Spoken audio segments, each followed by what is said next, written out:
we started our newsletter as Outriders this January because we've heard that newsletters work. And if you can see here,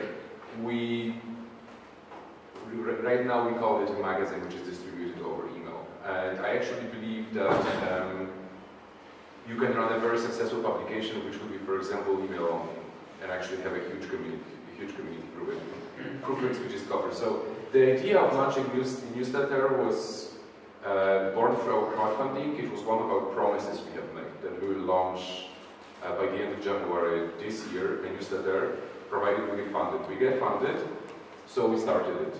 But we took a huge, I mean not huge, but we took a problem-solving approach to it. So first of all, we really wanted to have a direct contact with people and go personal. And one of our rules in Outriders is that we talk to the community per you. In all our messaging across all our platforms, it's hey, Cosmin, hey, Madalina. So all the emails begin with this. And that is a lesson we took from bloggers and YouTubers, you know, how they communicate with their communities. So it's in Poland, in our, let's say, language context, that is going very direct. I think in English that would be less direct than it is, but in our language, this is huge.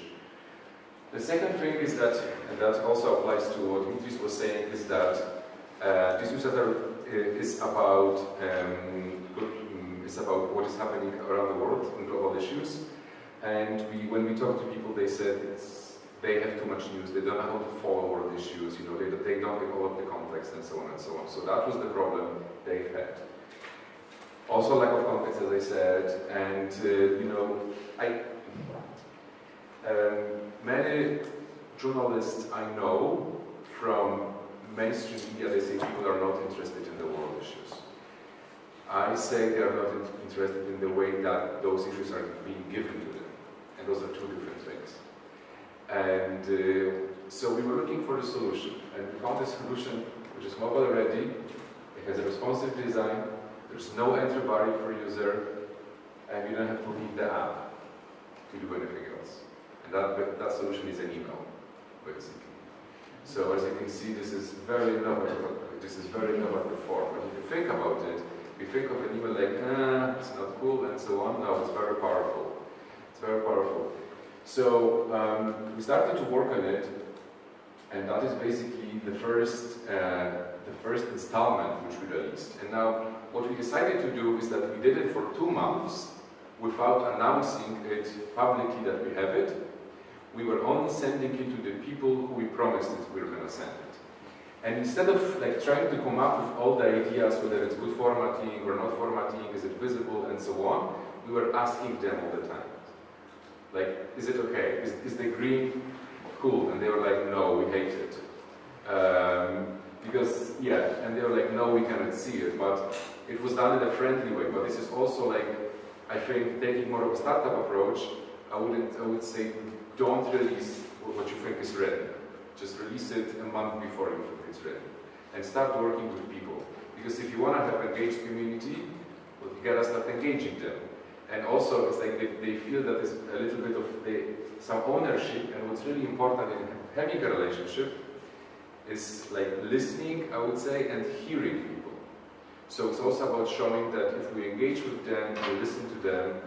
And then we were going through, and we also, so after working really hard on the first issue, it actually had 15,000 characters. We couldn't come up with a title to it. And that was going for a title scheme. And that meme says here, they wrote 15,000 characters, they cannot come up with a title. So we were trying to do this, and even though I think, inside this newsletter there are serious things, but it's opened by a very casual welcome, and we try to throw in some things about us, and so on and so on. So this is how the first issue looked like, and then we started to give it the feedback, and by discovering something that was a little bit too long, not because people didn't want to read it, but because we were cut by the spam systems. Especially Gmail cuts your message after it hits 103 kilobytes. And so this was a huge lesson. We've also had in the first one we've had I think 9 or 10 different pieces of information. We also started to do covers to it, because we thought that there has to be some, when you open it, you have to see something, what's inside. Those were the first initial drawings we have had. They were okay. Then we started to improve them. And then finally we actually have an illustrator who joined just to do this. And this is actually celebrating half a year of operations. And we have, and those covers are a huge part of it. So it's like, because at this, in between these stages, after let's say 3 months, we've arrived at the conclusion that what we are actually doing is a magazine. We were thinking we were doing a newsletter, but because newsletter, okay, everybody understands it, but we tend to associate it with some shitty advertising, you know, click here to get 10% discount, or and so on and so on. It's a magazine. The other thing which is really important is that you don't have to leave email to get everything. We were thinking why people hate newsletters, and one of the main reasons is that when you get a newsletter, there is an action required from you. So those are our latest stories. Click here. So so someone has to make an action to get it. So you want the user to do something. We said no. We don't want you to do anything. All you have to do is get the email, and everything is delivered. If you want more information about the topic we're writing, we're providing you with additional information, and you can just learn more. But this is this is optional. This is not demanded. So here we have all the covers. Some of them, unfortunately, we wanted actually to animate them, but this was killing all the emails and so on and so on. So this actually works really well, and we have a lot of fans who actually enjoy those illustrations. So let me take you through how is it structured in terms of. So we open with cover, which you have seen. Then we have introduction, which is written by different team members. And this is the most important part for a community building. Those stories here, they take 90% of all content. But in the introduction, this is a moment where we say, hey, I'm in Bucharest, we just been on this conference, you know, I'm nervous about it. So we really try to share a lot of emotions around our work. What works, what doesn't, what we're happy about. So this is basically our intro we built, or we just released the story, you can go here and so on and so on. But we don't do any advertising in terms of like you would see in a newsletter, like a big graphic and so on. It's being described. So whatever is happening, we put in intro. Then we go into stories, and there is 8 stories which have around 1,500 characters. And then there's one story which is like our favorite story from last week. We found in different outlet. Then there is something relating to what's happening. So probably in tomorrow's newsletter there will be a picture of this meetup that it happened and so on. Sometimes we have other things, and then here very low we ask for support. And we ask for support, and this is like, hey, you can donate to us, and and this is very soft. This is actually something what we're doing wrong, because one of the research is found on how journalists ask for money if they provide people with free stuff, is that they're very shy, and we are very shy. You know, we So, but this, I was surprised. I wasn't even checking. I discovered that we are getting.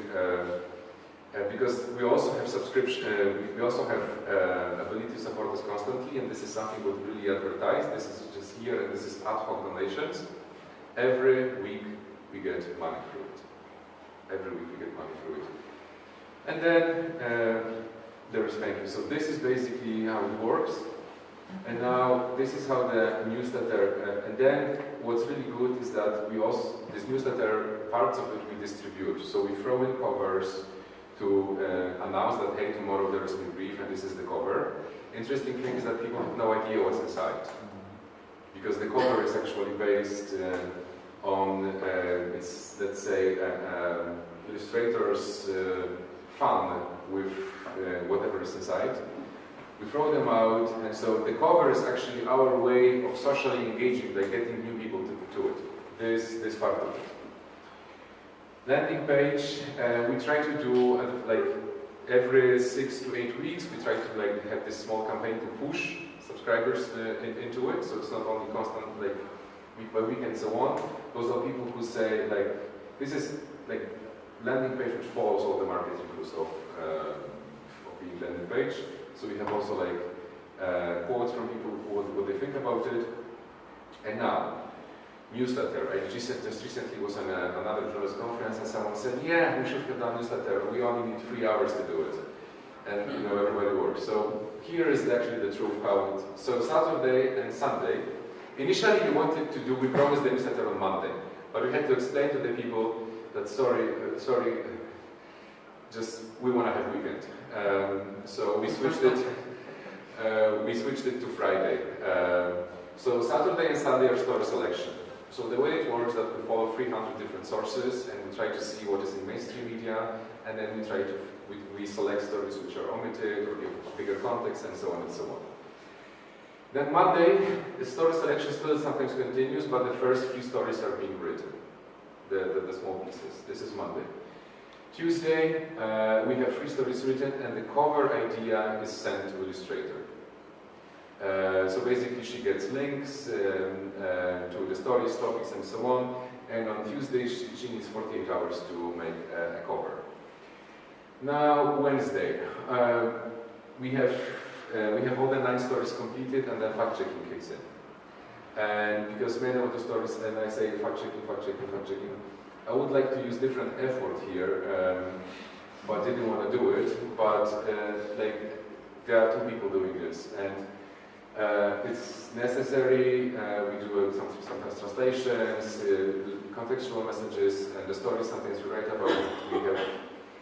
We have, so this is Wednesday, because you know, this is the huge problem with emails.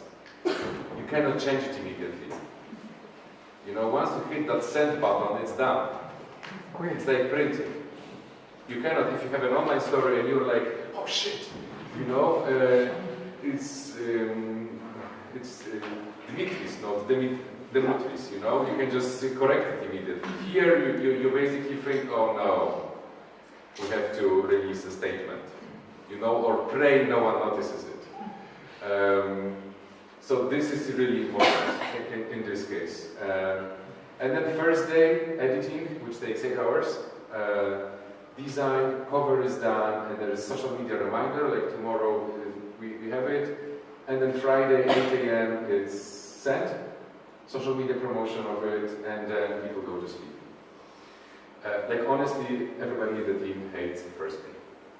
Like, this is a normal, we close an issue. We close an issue. And it's a huge, there's so much things done. So we release it, it's more than 12,000 characters. And this is how the whole process looks like. Now, when it comes to themes, so Eva and Marcin do story selection. Eva is writing the stories, Marcin and Eva are then fact-checking it, and we have 2 fact-checkers for this, because we discovered that one is not enough. Then Anya is doing the editing on Thursday, and then Arek is doing design and send buttons. So usually what happens is that Anya works until 10, 11 p.m. and then she has the final read at 5:30 a.m. on Friday, and then Arek gets it and puts it all in, and it's being released on Friday at 8 a.m. So newsletter. So this is why we decided to drop the name newsletter, because we felt like we are just, you know, insulting our own work. So this is a magazine distributed through email, or magazine distributed as a newsletter, which also helps with promotion of it. Because there was an interesting moment, like when you said independent, the whole wording behind describing your journalist organization, I believe, deserves a separate meetup. But Magazine, it's also, do you want to get a magazine free email? Yeah, of course. Do you want to get my newsletter? Yeah, not necessarily. So this, it's like we are packaging it differently, and yeah, so this is probably what makes our heart really like pump up. It's 42% open rate. We currently have over 5,000 subscribers. With every campaign, we get over 1,000 new. And our goal is to hit 10,000 subscribers by the end of the year. And this is really cool when we ask people for help. So when we had that conference in Warsaw, we asked people to volunteer. Like, you know, just help us with everything. And we have readers, like this is an email we got from someone. Like, boom, we suddenly get such an email, which tells us that we are forming this relationship. Because we are also trying to show, we're very open, this goes into whole transparency and so on about, well, we haven't done something on time. We were, for example, supposed to release a story 3 weeks ago, a big story, but we couldn't, so we wrote an introduction with an explanation, like, sorry, this is what happened. We will be delayed by a month and so on. And I was like, okay, take it easy. So this is really cool, and then something which is really like, we don't ask people to share those stories. We don't ask them, and they do. Every week someone gets something and they push forward from an email. They screenshot, they take part of it. Someone says here, do you want to do posters from the covers?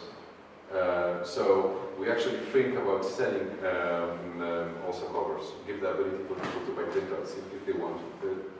So this spreads virally from email. This is really cool. Problems, we've had some issues with GDRP.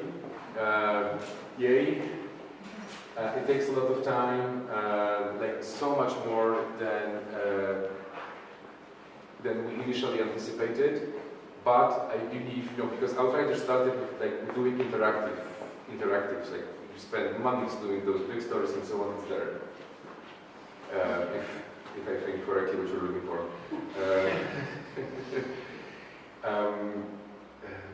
And I lost the thought. Like the thing though, very powerful stories and so on. This, I believe, is the core for us. Like this is the best thing to have a relationship. It's very personal, and I am amazed. Like I think this is what also gives us power. And if you want to have contact with your readers and get some emails, or this is really cool. From time to time, we ask them for help, and that help is received. And this is really amazing, actually. And I'm really happy that we have started to do it. Even though we started with this crazy idea, as I said, oh, we will redefine interactive journalism and so on and so on, and then suddenly you arrive to the conclusion that email is one of your most innovative things which you have done, as funny as it sounds. And here, so one of the, build it up for finishing, I forgot I have one more slide. So I want to come back to this picture. The one thing which we want to introduce, and this is like really powerful if you get, and we are stealing this from a newspaper, digital publication based in Honolulu. So, you hear me saying there's this cool newsletter, magazine, release free, like, okay, I'm gonna subscribe. And for many, this is the first touch of our organization. And so what we're introducing is that we will be sending them out not only newsletter, but dedicated messages from different team members. So that will be, let's say, remind me your name? Ilinka. So Ilinka subscribes to the newsletter. The first message she will get will be a message from Anya, who is the editor-in-chief of Outriders. And she'll be like, hey Ilinka, this is what Outriders stands for. This is our mission, those are our editorial policy, here you can get to know it. Next week she will get an email from our CFO. Hey Ilinka, this is how we spend our money. So we basically, and so on and so on. Then from an illustrator, hey, this is how I work on the cover. There will be 6 emails introducing the whole organization, like onboarding a member. And the good thing is that you only write those emails once, and then you automate it in the system. You know, and the system automatically releases it. You know, when there is a new user, you know, after a certain amount of time, you hit it, and so on and so on. So, but this is really powerful. And when I saw this, so you also to personalize it more. You know, so it's like from a certain person who is responsible for something what we do, explaining this process and providing this, because then suddenly someone gets it and they may not know actually, they just heard it, or they saw that, oh okay, today on Facebook everybody was recommending this, so why the hell not? I'll give it a try. So this is a very crucial moment. And what Honolulu publication does also is that after those 6 weeks, they immediately start asking people for money. So yeah, I mean, I'm not sure if we will be doing it this way, but I know that we're like too soft in certain levels of like trying to get people, what Mitch was saying, convert to actually members and so on. But this is key, and I would say the only problem we haven't yet come up with is that on one hand we try to get people to pay to us, to donate to us monthly and become members. This is like another entry point we have. So those are a little bit, I would say, conflicting. But we think that this is more important to grow this and from here ask people, because they see that every Friday we send them something and so on and so on. So, thank you very much. Okay, so let's, I have some questions. There are some questions in the audience. Of course there are. So.